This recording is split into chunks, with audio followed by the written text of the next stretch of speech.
Bonjour tout le monde, bienvenue à ce webinaire intitulé Soyez prêts, chaleur accablante. Merci d'être des nôtres. Aujourd'hui, la séance fait partie de la série de webinaires Activités de préparation de la Croix-Rouge canadienne, se préparer collectivement aux catastrophes et se représenter en français. Selon les projections, l'été 2024 sera propice à des situations d'urgence d'une gravité sans précédent partout au Canada. C'est pourquoi la Croix-Rouge canadienne a créé une série de webinaires sur la préparation aux urgences afin d'aider les personnes et les communautés à mieux se préparer à d'éventuels événements perturbateurs, à accroître leur résilience et à intervenir en cas de catastrophe. Nous organisons des séances en français et en anglais tout au long de l'été. Vous pouvez utiliser le code QR qui apparaît sur votre écran afin d'accéder à la programmation et de vous inscrire à des webinaires qui pourraient vous intéresser. Je vais également aussi partager le lien du site web dans le chat si vous voulez y accéder de cette façon. Avant de donner la parole à nos animateurs de la journée, j'aimerais juste revoir un peu le fonctionnement de ce type de webinaire. Donc, le webinaire sera enregistré et l'enregistrement sera envoyé à toutes les personnes qui sont inscrites. En cliquant aussi sur l'icône du sous-titrage dans le panneau de commande de l'application Zoom, vous pourrez consulter accéder à des sous-titres en français ou en anglais selon votre préférence pendant votre visionnement. Si vous avez des questions, vous pouvez les inscrire dans le clavardage, puis il va y avoir une période de questions à la toute fin du webinaire et on pourra nos animateurs pourront y répondre. Puis aussi à noter que suite à la fin, lorsque le webinaire va prendre fin, vous allez avoir une fenêtre qui va s'ouvrir dans votre navigateur et ce sera un questionnaire de rétroaction. Donc, n'hésitez pas justement à nous faire part de vos commentaires sur ce que vous avez aimé, ce que vous avez moins aimé, afin qu'on puisse justement s'assurer de l'amélioration continue de nos activités. Et aussi, sachez que des ressources seront accessibles sur notre site web tout au long de l'été et ces ressources seront liées justement avec le contenu que vous allez voir aujourd'hui. Donc, la présentation PowerPoint sera disponible, l'enregistrement du webinaire sera disponible, mais également tous les documents que vous allez recevoir durant le webinaire via le chat et aussi tous les documents associés. Donc, voilà, on vous invite à aller faire un tour. Puis, si vous avez des questions sur le contenu, sur la présentation d'aujourd'hui, n'hésitez pas à nous écrire à rrr@commercialcroixrouge.ca. Donc, voilà, c'est fini pour ma petite introduction. J'aimerais vous présenter vos animateurs pour le webinaire d'aujourd'hui. Donc, je vais donner la parole à Benoît Tremblay-Cormier et Jessica Flanders. Alors, merci beaucoup, Laurence, et merci toutes et tous de vous présenter sur cette heure du midi pour la majorité d'entre vous, si vous êtes dans l'est du pays ou plus tôt pour les autres, ou plus tard, encore plus à l'est. Donc, on va passer effectivement une bonne heure ensemble avec beaucoup de contenu. Merci beaucoup d'être là. Bienvenue à cette présentation sur un sujet qui est fort important, les chaleurs accablantes. Comment est-ce qu'on peut se préparer par rapport à tout ça? Donc, merci beaucoup d'être là virtuellement. Je pense que c'est très important et très intéressant, on l'espère. Donc, merci beaucoup. Peut-être qu'on pourrait reconnaître aussi, Jessica, le territoire sur lequel on est. C'est quelque chose qu'on fait au début qui est important pour nous toutes et tous à la Croix-Rouge. Donc, on pourrait peut-être y aller avec cette partie-là. Puis ensuite, on va démarrer, bien sûr, en bonne et due forme, tout ce que l'on a devant nous.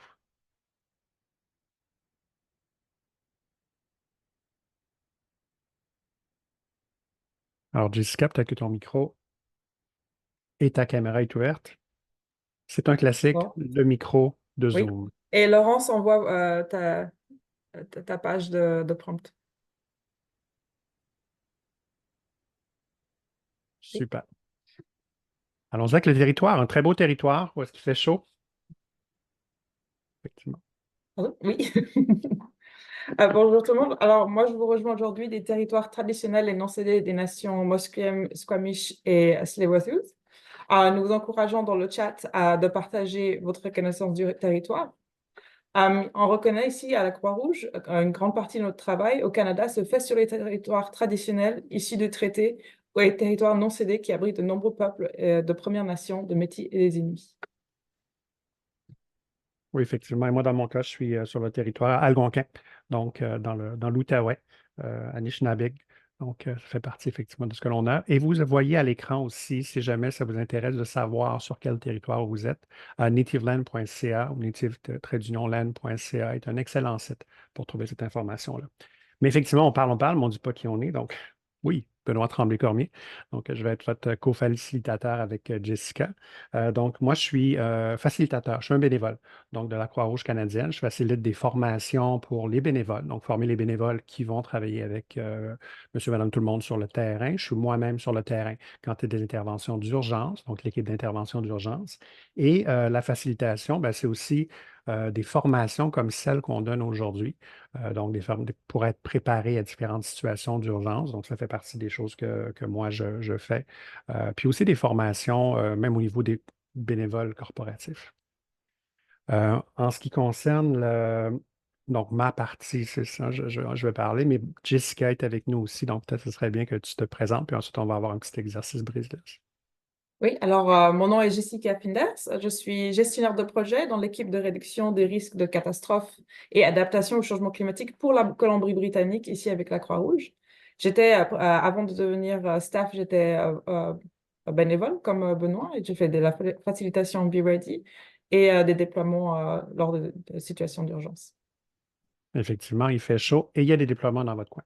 Et il y en a partout. Donc, effectivement, ça fait partie de la dynamique. Puis on est accompagné, bien sûr, de Laurence. On a aussi April qui est dans la conversation. Donc, on a plusieurs personnes qui sont, qui sont alentour de vous, puis on est bien content d'être ensemble. Peut-être une façon aussi de démarrer les choses, c'est de voir s'il n'y aurait pas quelque chose que vous aimeriez ou que vous auriez besoin, donc un objet que vous amèneriez dans toute situation d'urgence. Et pour ce faire, ben, vous pouvez l'inscrire directement dans la conversation, donc dans le chat. Un objet que vous trouvez indispensable et que vous pensez que vous devriez avoir en toute situation d'urgence. Moi, j'ai toujours le mien sur moi. Je ne sais pas si toi, Jessica, tu en as un, mais moi, j'en ai un, effectivement, et qui est mon outil multifonction. Donc, je vous avoue que quand j'ai quelque chose à couper ou à réparer, c'est probablement ce que je vais sortir en premier. Ça ne passe pas dans les aéroports, bien sûr, mais il y a des choses que nous, on peut utiliser. Donc, dans la conversation, continuez à mettre les choses que vous pensez qui sont indispensables. Un objet que vous aimeriez avoir avec vous en toute situation. Toi, Jessica, en as-tu un en tête? J'ai une espèce de multitool comme toi, mais qui va Oui. dans le Un couteau porte-monnaie. suisse? J'allais dire un couteau suisse. Il y a une blague Ah à oui. l'arrière de ça. Oui. Alors, pour ceux qui ne savent pas, je suis suisse d'origine, mais oui. Voilà.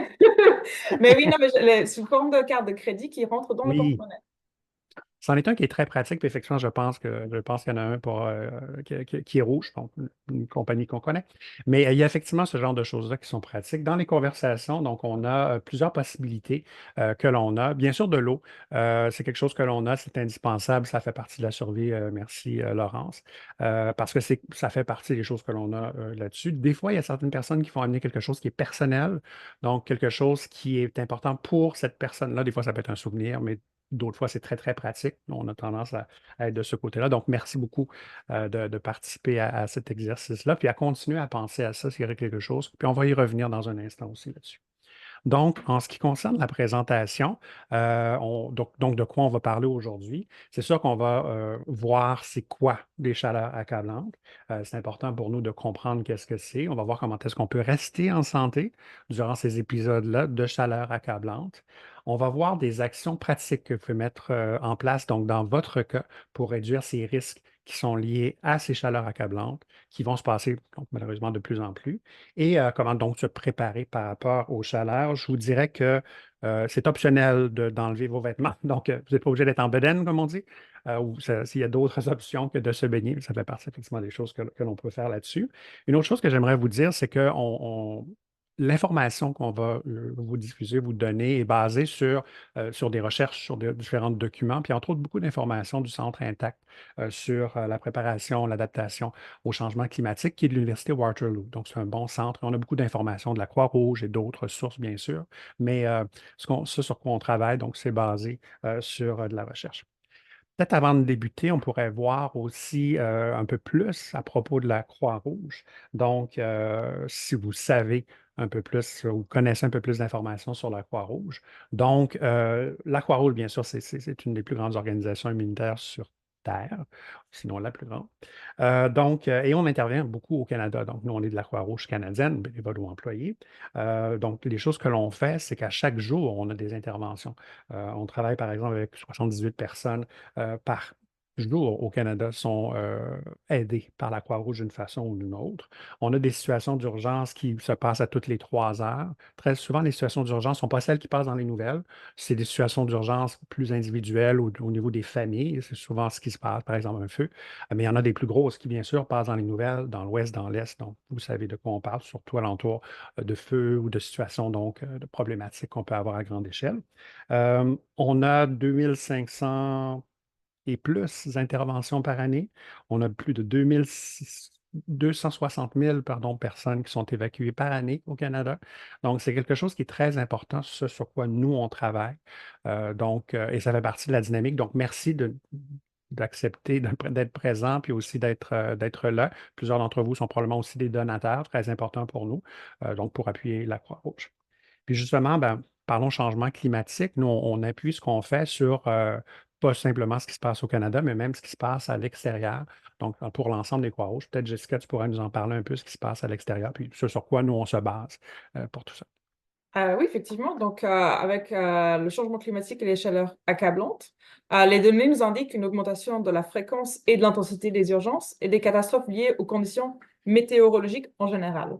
Selon le rapport des catastrophes dans le monde, qui est réalisé par la Fédération internationale des Croix-Rouges et sur lequel nous nous basons, le nombre moyen des catastrophes liées au climat et aux conditions météorologiques par décennie a augmenté de près de 35% depuis les années 90, et ça à l'échelle mondiale. Au cours de la dernière décennie, par contre, on compte 83% de toutes les catastrophes à l'échelle mondiale qui ont été causées par des phénomènes météorologiques et climatiques extrêmes, tels que les chaleurs accablantes. Donc, c'est définitivement une tendance augmentante qu'on a surtout ressentie dans les 5 dernières années et qui est à prendre très au sérieux. Alors, quand on parle de chaleur accablante, vous aurez sûrement remarqué qu'il y a différents termes autres que chaleur accablante, comme les chaleurs extrêmes ou les épisodes de chaleur extrême, vagues de chaleur, ou en Europe, on dit beaucoup les canicules. En vérité, ces termes sont utilisés de façon assez interchangeable ou synonyme, et il n'y a pas de différence majeure entre ces termes. C'est juste que nous, pour ce module, on a choisi d'utiliser le terme de chaleur accablante. La définition des chaleurs accablantes varie en fonction de la situation géographique et des conditions météorologiques telles que la température, l'humidité, la couverture nuageuse et la durée de l'événement. Mais de façon générale, il s'agit de températures diurnes et nocturnes beaucoup plus élevées que la moyenne pendant une période prolongée pour un temps et un lieu donné. Une forte humidité peut aggraver les effets de chaleur accablante, et c'est pourquoi les prévisionnistes utilisent souvent ce qu'on appelle l'indice humidex, qui combine l'humidité et la température pour décrire la chaleur ressentie. Et comme mentionné, un événement de chaleur accablante dépend de plusieurs facteurs et varie géographiquement. Vous voyez ici sur ce diapositive, et comme vous pouvez probablement mieux lire sur la page directement de Environnement et Changement climatique Canada, Environnement et Changement climatique Canada émet des avertissements de chaleur différentes à différentes températures en fonction de la région. Par exemple, dans les régions où il fait généralement plus chaud, comme le sud de l'Ontario, un avertissement de chaleur sera émis après qu'un indice humidex aura atteint ou dépassé 42 pendant 2 jours. Alors qu'au Labrador, par exemple, un avertissement de chaleur sera déjà émis dès que l'indice humidex atteint ou dépasse 40 pendant seulement 1 heure. Donc, c'est important de s'informer sur sa région, comment ça va être impacté. Il faut aussi noter que les épisodes de chaleur accablante constituent un risque croissant pour la santé publique au Canada, et dont on va peut-être aller dans plus de détails. On connaît surtout les impacts sur la santé. C'est les premiers impacts qui nous viennent à l'esprit quand on pense aux chaleurs accablantes. Et on va vous donner un peu plus de détails là-dessus. Mais ce n'est pas le seul impact que ça. Ça a aussi des impacts sur les infrastructures et les services, notre environnement naturel et plus indirectement l'économie. À commencer par la santé. On voit bien sûr une augmentation des problèmes de santé physique, des problèmes de santé causés par la pollution de l'air, comme le smog ou les particules. Parfois, c'est aussi associé avec les feux de forêt environnantes, donc la pollution de l'air va devenir plus importante. On voit aussi une augmentation des problèmes de santé sous-jacents, les personnes qui ont des maladies cardiaques, par exemple, ou l'asthme, le diabète ou les maladies rénales. On voit une augmentation des déséquilibres de la température corporelle et on voit une augmentation directement liée à décès liés à des événements de chaleur accablante. En 2021, on a eu un gros épisode de chaleur accablante ici au sud-ouest de la Colombie-Britannique, où on a compté 619 décès directement liés à cet événement. Et en 2018, à Québec, on en a compté 86 lors de la canicule. Ce nombre de décès sur le long terme est plus important et plus difficile à mesurer parce que les impacts sur la santé physique qui arrivent durant ce temps peuvent causer des décès sur le long terme. Mais ces effets ne sont pas juste physiques, ils peuvent aussi avoir des effets sur la santé mentale et le bien-être et augmenter les troubles de l'humeur, les troubles de l'anxiété ou de la dépression, de la démence et juste de la détresse psychologique en général, ce qui s'est avéré augmenter en cas de chaleur accablante. Ce n'est pas juste lié aux chaleurs accablantes, mais on voit une augmentation durant ces événements. Il est important de noter aussi que les effets de la chaleur accablante peuvent avoir des impacts sur la santé très individuelle d'une personne à une autre. On va en parler un peu plus tard. Et notez aussi que ça a un important impact sur vos animaux de compagnie qui peuvent ressentir les chaleurs de façon très différente par rapport à vous. Donc, il est important de faire ces recherches pour savoir à quel point il faut adapter aussi pour vos animaux de compagnie. Outre que la santé, j'ai mentionné, il y a les infrastructures et les services, peut-être des choses auxquelles on ne pense pas autant, mais lors de chaleur accablante, il y a une pression excessive sur les infrastructures électriques qui peuvent créer des problèmes de distribution électrique, voire même des coupures de panne ou de courant. À prendre en compte aussi si vous êtes dépendamment de l'air climatisé. Il peut y avoir des perturbations de services numériques et télécommunications ou directement dommages aux infrastructures de transport, comme des dégâts causés au réseau routier ou la dilatation thermique des rails qui va affecter la transportation par train. Vite fait sur l'environnement naturel, peut-être obvious, l'augmentation du stress hydrique sur les plantes, la réduction des populations d'insectes et un changement affectant les comités d'oiseaux, par exemple. Et plus indirectement sur l'économie, on voit une réduction de la productivité économique durant ces événements qui peut endommager et tuer les cultures et le bétail. Et bien sûr, une augmentation du coût liée à la perte de vie et régression de la qualité de vie sur le long terme.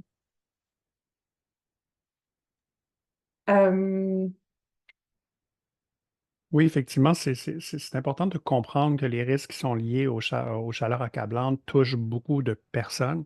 Puis on l'a mentionné, si on regarde présentement, le risque, il est concentré sur des régions métropolitaines qui sont très présentes. Donc, si vous regardez le sud du Canada en général, c'est là que la chaleur est le plus élevée. On en a mentionné dans l'ouest, alentour de Kelowna.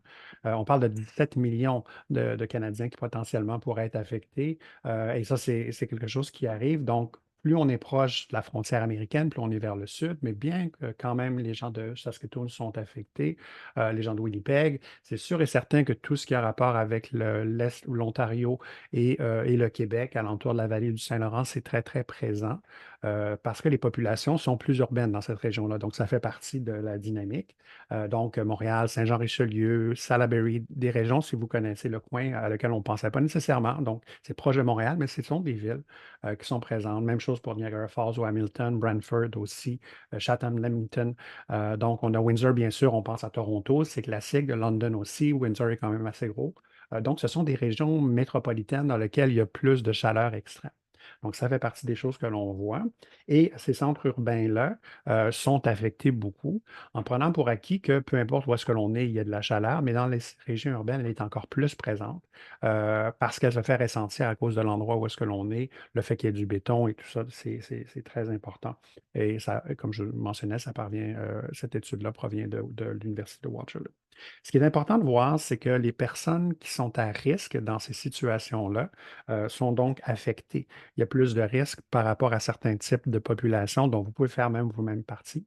La première, donc, c'est ceux et celles qui sont exposés plus fortement à la chaleur. Donc, par exemple, quand on parle de régions, donc si vous êtes dans des régions en rouge, littéralement à l'écran, c'est donc que vous êtes potentiellement plus affecté. Si vous êtes donc en ville, si vous êtes dans un appartement qui est peut-être mal isolé, si vous êtes en hauteur, par exemple, dans un appartement plus haut, donc il y a plus de chaleur. Ou encore, quelque chose qui arrive, c'est que si vous travaillez et que votre travail fait en sorte que vous êtes exposé à la chaleur. Si vous travaillez à l'extérieur, les gens dans la construction, par exemple, sont particulièrement affectés par la chaleur parce qu'ils ont à travailler, ces personnes-là, à l'extérieur, même s'il fait chaud. Donc ça, ce sont des gens qui sont plus affectés, des personnes qui sont plus exposées. Il y a une deuxième catégorie, donc ce sont ceux et celles qui ont une sensibilité accrue à la chaleur. Et pour l'ensemble de la population, on a tendance à voir que les plus jeunes, par exemple les enfants, sont affectés plus à cause de leur système. Donc, pour gérer la chaleur, les personnes aînées aussi sont affectées. Il y a des gens qui ont des maladies, donc peu importe leur âge, qui peuvent faire en sorte qu'ils sont plus affectés. Il y a aussi des gens qui, à cause de leur situation, donc peuvent être un petit peu plus affectés par rapport à tout ça. Donc, c'est quelque chose qui est une sensibilité accrue par rapport à votre situation personnelle. Et la troisième, ce serait celles et ceux qui ont des ressources limitées. Quand on parle de ressources limitées, ça veut donc dire que c'est des ressources et de l'information limitée. Donc, il y a des gens qui ne sont pas aussi au courant de ce qui se passe, peut-être parce qu'ils n'ont pas accès à certaines sources d'information ou peut-être parce qu'ils ne comprennent pas nécessairement l'information qui est diffusée. Par exemple, si on parle de gens qui ne parlent pas le français ou l'anglais, par exemple, qui ont de la difficulté à comprendre certains messages ou encore qui ont des limitations, par exemple, financières, n'ont pas accès à certains outils. Donc, ça, c'est une population à laquelle il faut penser parce que l'accès limité à l'information fait partie des situations qui nécessitent, de notre côté, une réflexion supplémentaire. Donc, si on poursuit, oui, bien sûr, ça peut être négatif. On vous parle de ce qui est problématique, mais il y a quand même de bonnes nouvelles. C'est qu'on peut rester en santé. Et c'est ce qu'on va voir sur la prochaine présentation, sur le prochain document. Donc, comment rester en santé? On peut faire des choses. Et on peut être en santé, et pas seulement avec la climatisation, parce que bien sûr, c'est la première chose à laquelle on pense, mais il y a sûrement d'autres idées qui pourraient vous venir en tête sur comment rester en santé, comment réduire le risque, comment se préparer aux chaleurs accablantes. Donc, si vous voulez, dans la conversation, dans le chat, vous pouvez mettre des choses à lesquelles vous pensez, des idées qui pourraient vous aider, selon vous, à vous préparer à des situations de chaleur accablante et tapez-le directement. Donc, ce qui vous vient en tête comme des idées potentielles, d'autres idées que simplement mettre la climatisation, parce qu'on en a d'autres. Je vous avoue que c'est la raison pour laquelle vous êtes ici, c'est qu'on a des idées pour vous, mais je suis sûr que vous avez déjà des idées. Donc, n'hésitez pas à mettre ça dans la conversation, dans le chat. Tapez-nous ce qui vous vient en tête directement. Donc, c'est sûr que nous, ce qu'on va vous donner, ce sont des conseils. Donc, vous voyez à l'écran que suivre les conseils pratiques pour rester en santé, c'est important. Et c'est la raison, comme je disais, pour laquelle plusieurs d'entre vous êtes ici. Donc, suivez les conseils pratiques, on vous en donne. Adapter votre domicile pour réduire vos risques, c'est quelque chose qui est important aussi. Donc, on va vous donner des trucs, vous en voyez même certains à l'écran présentement, pour réduire les risques dans votre environnement, dans votre domicile où est-ce que vous êtes placé.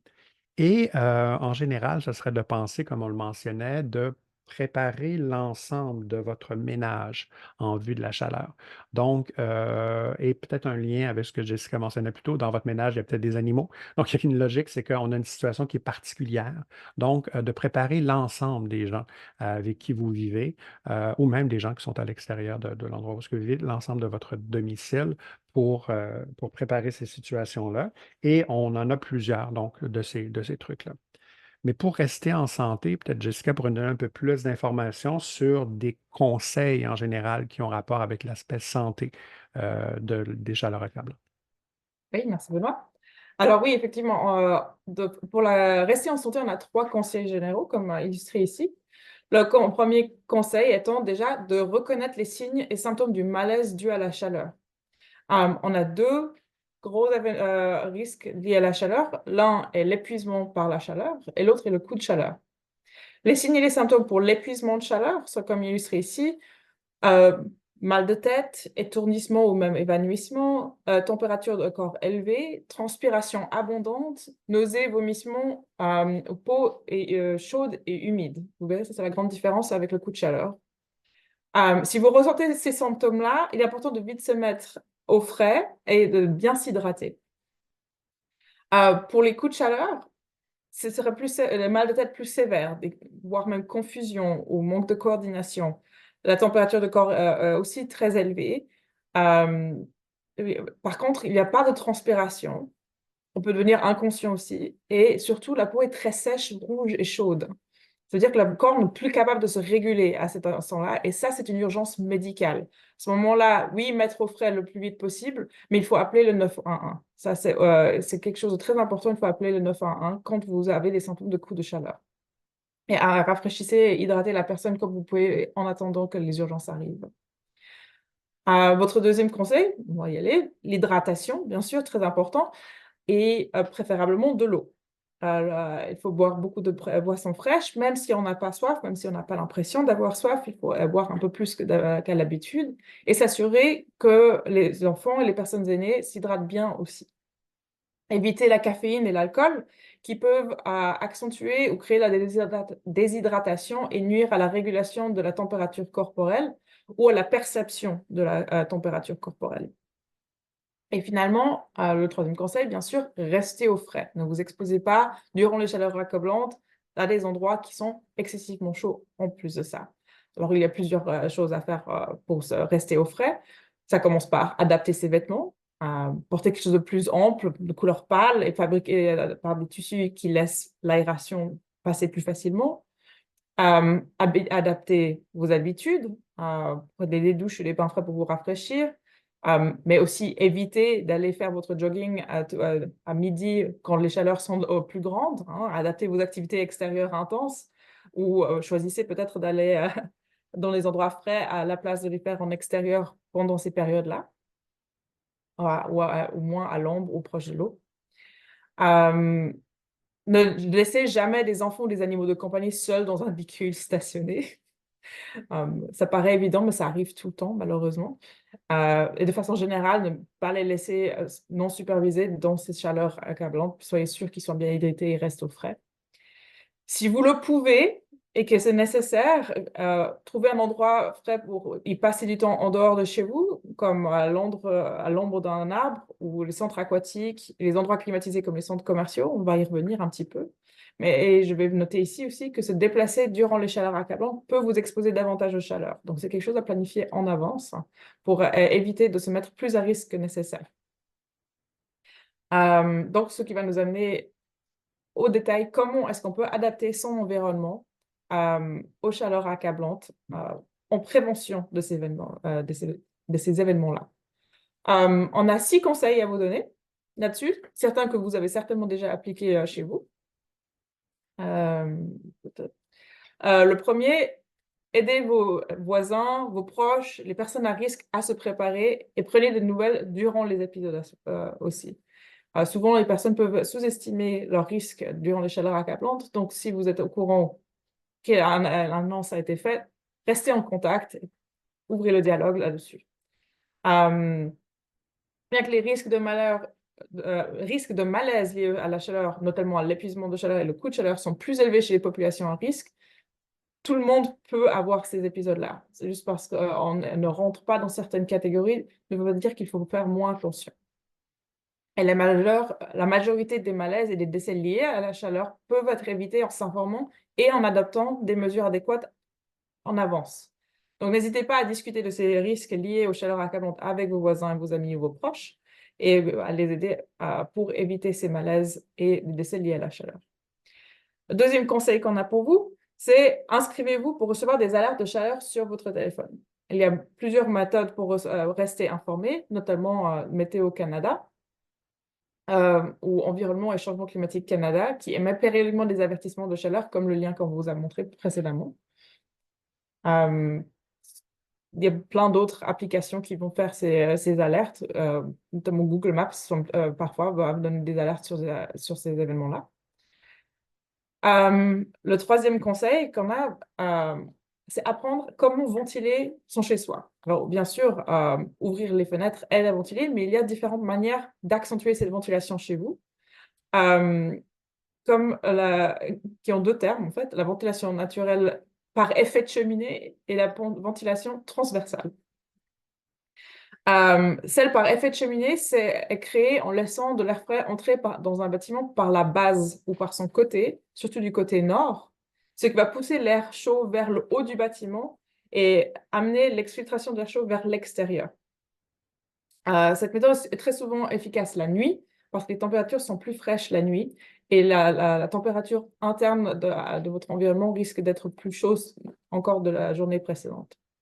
Alors que la ventilation transversale, peut-être plus connue, est obtenue en ouvrant une fenêtre et les portes de deux côtés opposés de la maison pour créer des espèces de courants d'air et qui est plus efficace que d'ouvrir juste une seule fenêtre. Donc, n'hésitez pas à ouvrir la porte de votre couloir, même si vous êtes dans un appartement, dans un immeuble. Ça peut créer cette espèce de courant d'air et rafraîchir votre intérieur.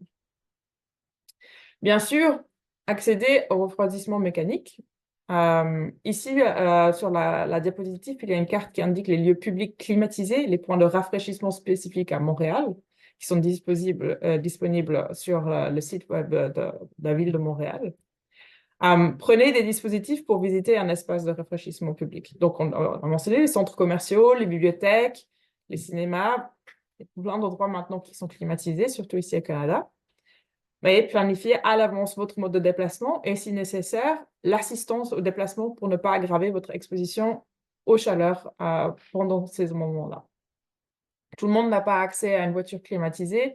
Attendre dehors pour que votre bus arrive pendant 15-20 minutes parce que peut-être les transports sont plus ralentis durant ces chaleurs-là peut aggraver votre risque de malaise à ces moments-là. Et si vous avez les moyens, installez et entraînez une thermopompe ou un climatiseur dans votre logement. Il y a des subventions pour ces choses-là, donc faites votre recherche. Il me semble que le gouvernement du Canada a également des subventions. Et une dernière petite note, j'ai vu, il y a pour les gens spécialement qui font du travail en extérieur, des vestes de refroidissement. Ça va rester un peu plus coûteux, mais ces options sont à votre disposition.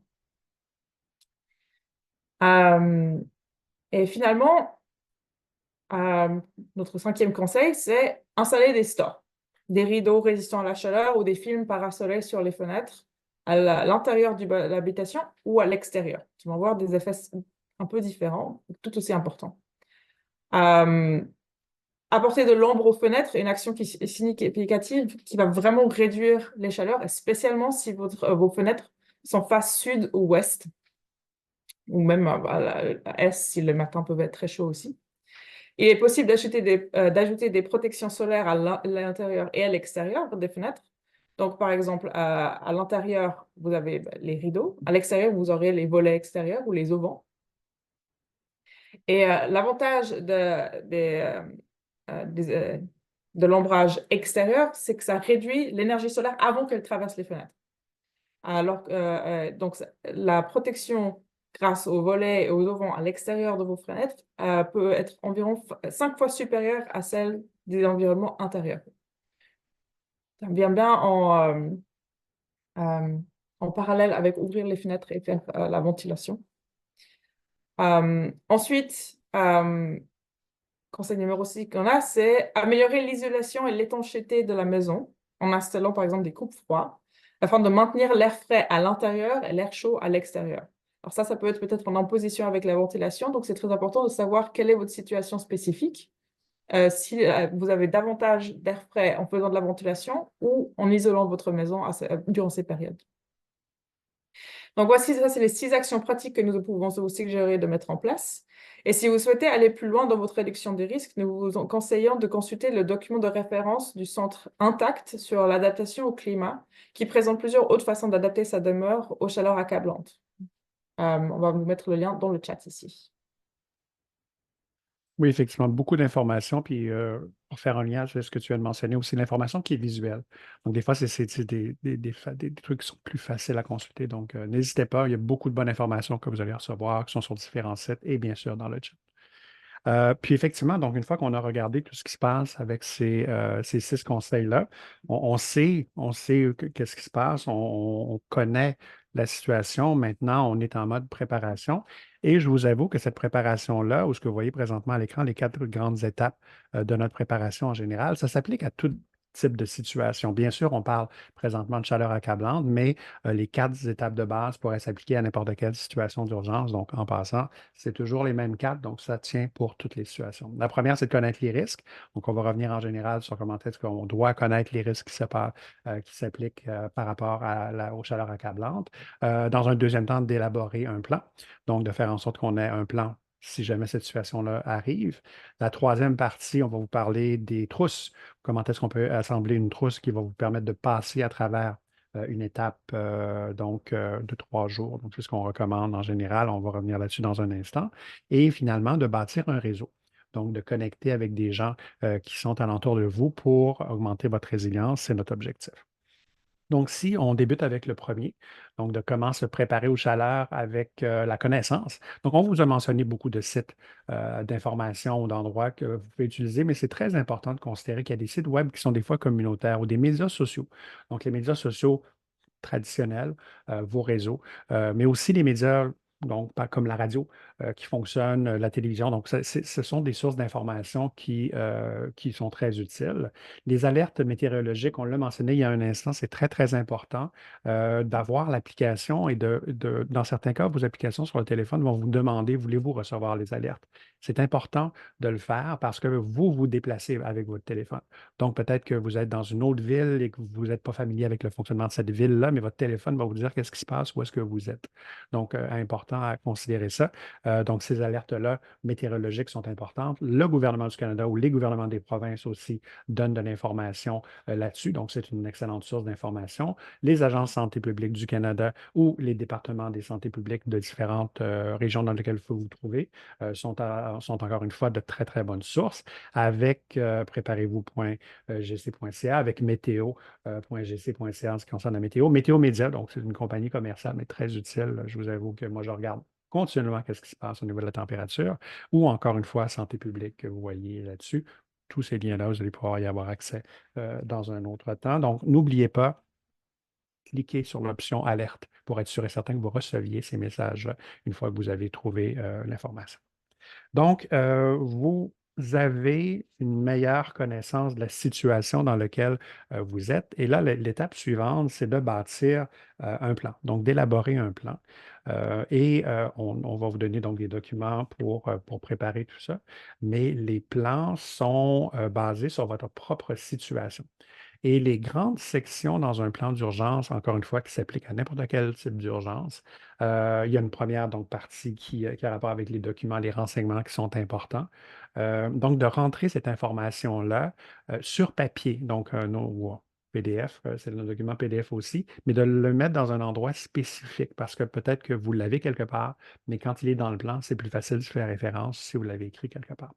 Donc, tous les documents, les renseignements importants à propos de vous, à propos des membres de votre famille, à propos de l'information précise, des numéros, des codes, des numéros de carte d'assurance sociale et donc des numéros de carte qui pourraient être importants.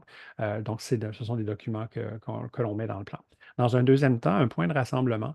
Donc, c'est possible qu'on ait besoin de vous déplacer dans le cas de chaleur accablante, surtout ceux et celles qui sont en ville. C'est possible qu'il fasse trop chaud à certains endroits, donc vous devez vous prévoir un point de rassemblement. Donc, ça, c'est quelque chose qui est important et que tout le monde connaisse le point de rassemblement, donc qui s'applique à la maisonnée, la structure dont vous faites partie. Dans un troisième temps, il y a un endroit où rester. C'est possible que vous ayez à habiter à un autre endroit, par exemple, avec de la famille ou des gens qui sont alentour de vous. Par exemple, s'ils avaient, eux, une thermopompe ou l'air climatisé, mais pas vous. Donc, c'est possible d'avoir un endroit où rester ou habiter pendant un bout de temps. C'est sûr et certain qu'un plan d'évacuation est très important, un plan physique. Donc, vous dessinez votre maison, où est-ce qu'on doit quitter si jamais ça se passe rapidement. Je vous avoue que ça, c'est quelque chose qui se passe plus dans les urgences spontané, mais ça s'applique en toute situation, donc très important, un plan d'évacuation. Et encore une fois, une liste de coordonnées de gens qu'on pourrait contacter. Ce qui est important, c'est que votre plan il soit spécifique et soit adapté à votre propre situation. Donc, c'est quelque chose que l'on recommande continuellement. Donc, de préparer, d'adapter, de faire en sorte que ce soit précis pour vous. Et dans ce cas-là, ben, ça pourrait être des endroits où se rafraîchir ou des moyens d'y parvenir. Donc, ça, c'est appliqué par rapport à vous. On a montré tout à l'heure la ville de Montréal, l'île de Montréal. Ben, toutes les villes ont ce genre d'endroit-là, mais vous avez à prévoir votre propre endroit où vous réfléchir. Donc, peut-être dans votre cas, c'est un centre d'achat, on l'a mentionné, c'est peut-être une école. Peut-être les écoles vont être ouvertes pour ça, ou encore une bibliothèque. Donc, il y a d'autres endroits qui pourraient s'appliquer à votre propre situation dans lesquels vous pourriez vous rafraîchir. D'habitude, les villes le mentionnent, donc ces endroits-là en particulier.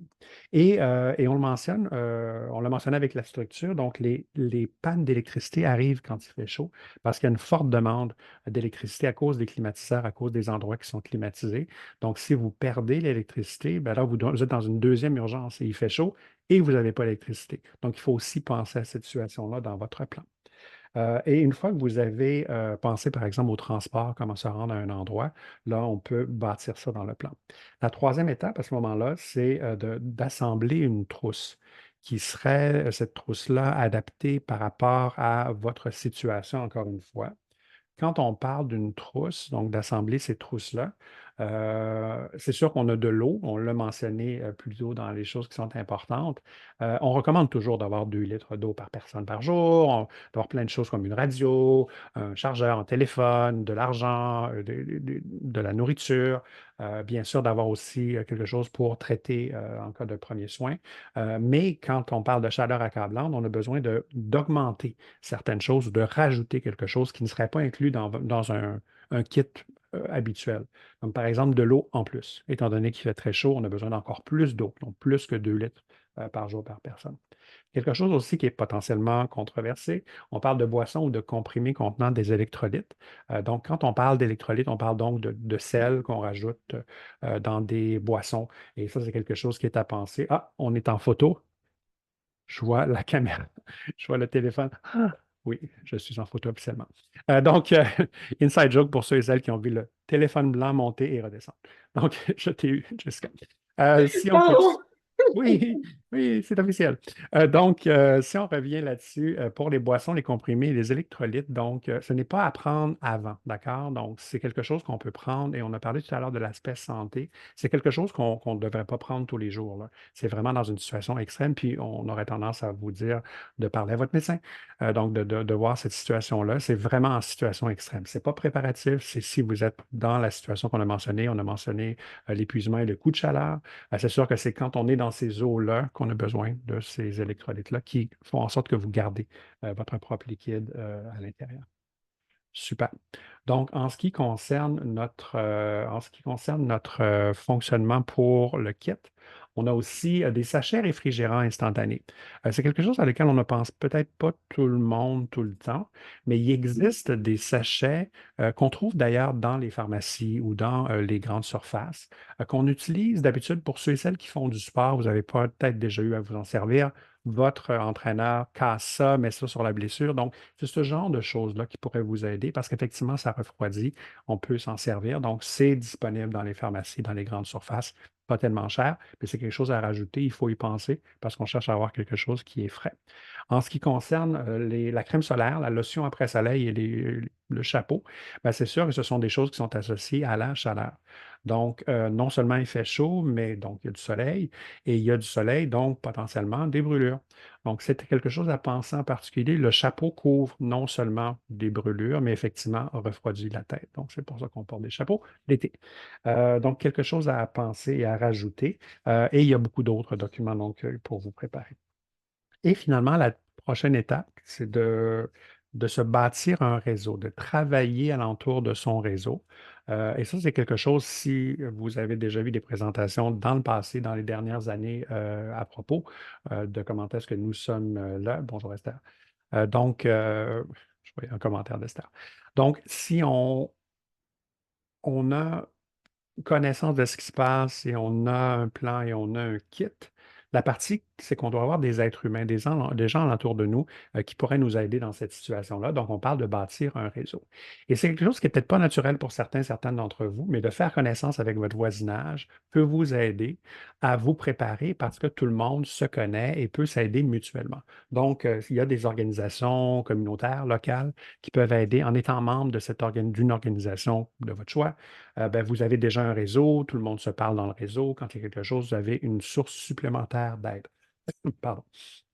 Vous pouvez même faire un système de jumelage. Donc, quand on parle de jumeler à ce moment-là, c'est d'avoir quelqu'un et que mutuellement, vous vous aidez.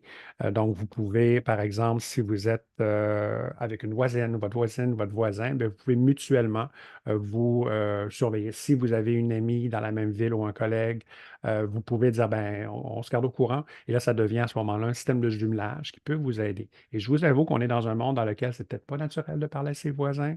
C'est quelque chose qui, dans ce cas-là en particulier, peut nous aider parce que le jour où est-ce qu'on en a besoin, c'est là qu'on est content d'avoir un réseau qui est un petit peu mieux développé. Pour ce qui est de rester en contact durant ces sections-là, ces parties-là, c'est important de discuter en général des risques qui sont liés à la chaleur avec votre entourage. Donc, quand on parle de votre entourage, pensez par exemple aux membres de votre famille. On a parlé tout à l'heure qu'il y a des membres de famille qui pourraient être plus affectés potentiellement que d'autres. Donc, pensons par exemple aux aînés dans votre famille. Si vous l'êtes vous-même, si vous avez des frères, des sœurs qui le sont, si vous avez des parents qui le sont ou des grands-parents. Donc, il y a une logique alentour du type de personne. Votre entourage doit être au courant. Les enfants aussi, c'est le même principe. Les enfants ne penseront pas au danger. Ils vont courir, il fait beau dehors, on va courir. Ben, peut-être qu'on doit à ce moment-là donc mentionner cette information-là à tout le monde alentour de nous pour être sûr et certain qu'on ait cette information-là, puis qu'on ait, dans le fond, notre réseau qui est au courant des dangers potentiels. On a aussi la logique d'intervenir au niveau médical qui est lié à la chaleur. On l'a mentionné rapidement tout à l'heure en ce qui concerne le coup de chaleur ou l'épuisement lié à la chaleur. Donc, il y a plus d'informations. Bien sûr, il y a des formations que la Croix-Rouge donne alentour du secourisme, mais ça, c'est quelque chose qui est fort important. Puis même de se renseigner comme avec l'information qu'on vous a donnée, déjà, c'est beaucoup. Sachez aussi que qui est-ce qui est à risque dans votre réseau. Donc, pensons par exemple aux endroits où est-ce que les gens habitent. Donc, si vous avez des gens dans votre réseau qui sont en appartement, qui sont dans les étages supérieurs d'un appartement non climatisé, probablement qu'ils sont plus à risque. Donc, de penser à ces gens-là, puis de faire le geste peut-être de votre part, de les contacter pour ajouter cette information-là. Et peut-être qu'il y a une logique aussi d'organiser des visites régulières. Donc, de faire en sorte de voir si tout va bien avec les gens qui sont alentour de vous, particulièrement dans des situations dans lesquelles on sait que ça pourrait être plus dangereux, comme les chaleurs accablantes. On a même donc pensé à bâtir un outil que vous voyez à la droite de l'écran dans lequel on peut prendre contact. Des fois, c'est difficile de démarrer cette conversation-là, donc on a pensé à vous, c'est quelque chose qu'on a dans plusieurs secteurs. Donc, de remplir. Donc, bonjour, je m'appelle, j'habite près de, et voici mon numéro de téléphone. Il y a quelque chose qu'on peut faire pour initier cette conversation-là, et c'est quelque chose à laquelle on a pensé, et qu'encore une fois, c'est quelque chose qui fonctionne pour toutes les situations d'urgence, pas simplement la chaleur ou les chaleurs accablantes, mais si jamais il y avait une panne d'électricité ou quelque chose durant l'hiver, c'est le même principe, vous connaissez vos voisins, donc vous pouvez vous aider. Donc, c'est important ce genre de choses. Je sais qu'on a vu beaucoup, beaucoup de choses rapidement. Je vois l'heure qui avance. On est déjà rendu en résumé ou en presque conclusion. Donc, je vais repasser la parole à ma collègue pour résumer un peu ce qu'on a vu rapidement en 47 minutes. Merci Benoît. Oui, effectivement, il y a beaucoup d'informations qui ont été partagées ici. Comme on l'a mentionné au début, l'enregistrement et les documents vont être partagés à la fin de la session, donc vous aurez l'occasion de revoir toutes ces informations à votre aise. Donc, en résumé, ce qu'on sait maintenant, c'est que ces épisodes de chaleur accablante deviennent plus fréquents et plus intenses et plus longs au Canada. Donc, il est important de prendre ces événements au sérieux et de se préparer comme il faut pour être adapté à ces événements.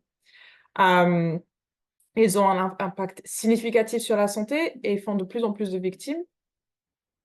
Et il existe des mesures simples pour à prendre pour rester en santé, réduire vos risques et préparer votre environnement et vos activités en accordance avec chaque été les saisons plus chaudes qui arrivent.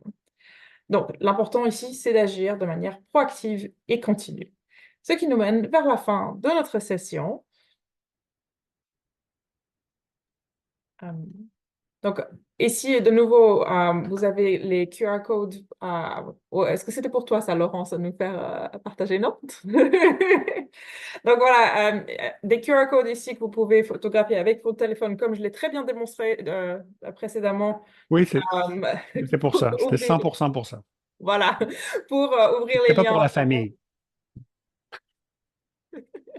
Pas du tout pour la Allons-y. famille. Pour ouvrir les liens vers les documents qu'on vous a partagés dans le chat et que vous aurez de nouveau accès, comme on a dit, à la fin de la session. Il y a les 3 étapes pour protection rentable des habitations des chaleurs accablantes, incluant le centre intact. La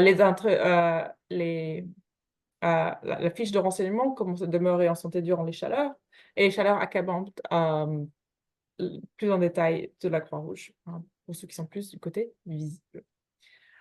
Euh, alors, voilà, merci beaucoup pour nous avoir joints durant cette session. Je sais que nous étions un groupe très exclusif, donc j'apprécie beaucoup. Merci Esther, merci Sonia, merci Aline de nous avoir joints pour cette session. Si vous Et avez merci à tous ceux et celles qui vont le voir en différé, là. On sait qu'on va être encore plus populaire en différé qu'en direct, là. voilà. Ça, on le sait. Mais sachez que si vous venez en direct, vous avez la chance exclusive de nous poser des questions en direct. Donc, si vous avez des questions maintenant, on a encore une dizaine de petites minutes. Si vous avez quoi que ce soit, utilisez le chat. Merci beaucoup, Jessica. Merci beaucoup, Benoît. Avant de continuer justement avec la période de questions, on peut laisser justement le temps si Esther et les autres participants ont des questions. J'aimerais juste mentionner justement à l'audience que nous avons d'autres webinaires qui s'en viennent. Donc, comme je le disais au tout début, le webinaire d'aujourd'hui sur les chaleurs accablantes fait partie d'une série de webinaires que la Croix-Rouge canadienne offre tout au long de l'été. Donc, le prochain webinaire est sur les premiers secours psychologiques et a lieu le 4 juillet de midi à 13 heures. Donc, si c'est un webinaire qui pourrait vous intéresser, n'hésitez pas à scanner le code QR qui apparaît à l'écran ou visiter à nouveau notre site web pour justement voir un peu plus en détail, mais qu'est-ce que sont les premiers secours psychologiques et si jamais ça vous intéresse de vous inscrire. Voilà. Donc, voilà, je regarde dans le chat, je ne vois pas de questions, n'hésitez pas. Puis encore un gros merci, Benoît et Jessica, c'était vraiment très intéressant comme webinaire, hyper pertinent là, avec les chaleurs accablantes que nous avons à travers le pays qui ont déjà commencé. Donc voilà, puis comme le mentionnait Benoît, nous sommes peut-être un petit groupe restreint aujourd'hui, mais l'enregistrement sera accessible justement pour d'autres personnes qui seront intéressées à en apprendre davantage sur les chaleurs accablantes. Définitivement. Puis peut-être un point là-dessus, même si vous n'avez pas de questions, il y a beaucoup, beaucoup de renseignements qu'on vous a mentionnés qui sont, comme on disait, appuyés avec des documents supplémentaires. Et ça, ce sont des documents qui sont très bien pensés. Félicitations à tous ceux et celles qui ont travaillé là-dessus. Donc, une très belle équipe, mais ce sont des documents qui peuvent vous servir dans plein de situations. On mentionnait des choses qui, des fois, sont visuelles. Donc, pour ceux et celles qui fonctionnent mieux avec des visuels, des fois, ça peut être ce genre de choses-là qui vous aident. Puis peut-être, non, en conclusion, mais préparez-vous en général. Si vous pensez préparation, là, c'est peut-être le gars de ceux et celles qui pensent tout le temps à la préparation. Benoît, t'es muté. Merci. Non. Donc, depuis tout à l'heure, je parle dans le vide. Mais c'est quelque chose qui est un classique de Zoom. Donc, oui, non, c'est la première fois. Préparez-vous en général. Donc, faites en sorte que vous soyez prêts. C'est quelque chose qui va être fort utile. Nous, on est dans l'équipe qui pensons toujours à la préparation individuelle. Donc, c'est normal qu'on pense beaucoup à ce que vous soyez mieux préparé. Plus vous êtes préparé, moins vous allez être stressé quand la situation, malheureusement, risque d'arriver. Donc, que vous prépariez pour la chaleur ou l'hiver qui s'en vient un jour. Euh, il y a quelque chose qui est très similaire, c'est de se préparer puis d'être informé, puis donc d'avoir un plan. Et c'est toujours quelque chose qui est similaire, que vous adaptez par rapport aux différentes situations, que ce soit des feux de forêt, que ce soit des chaleurs accablantes, que ce soit tempête de verglas. C'est toujours le même principe. Donc, informez-vous et puis consultez les excellents documents qu'on a. site aussi de la Croix-Rouge très, très bien documenté. Donc, beaucoup de situations supplémentaires. Puis, bien sûr, beaucoup de formations et de séminaires qui s'en viennent dans les prochaines semaines. Donc, voilà ce que je disais dans le vide tout à l'heure. Merci, Benoît, de ce rappel. Donc, je vois qu'il n'y a pas de questions dans le chat, donc je crois qu'on peut conclure. Je voulais juste rappeler aux participants, participantes que si jamais ils ont des questions, ils peuvent nous écrire au rrr@commercialcroixrouge.ca et qu'en quittant le webinaire d'aujourd'hui, il y aura un petit questionnaire pour nous dire justement ce que vous avez apprécié durant la séance d'aujourd'hui. Donc, n'hésitez pas à nous dire, à nous partager vos commentaires. Donc, voilà. Merci encore, Benoît. Merci encore, Jessica. Ça fut vraiment un super midi passé avec vous. Merci. Merci Merci. Laurence. Au revoir tout le monde.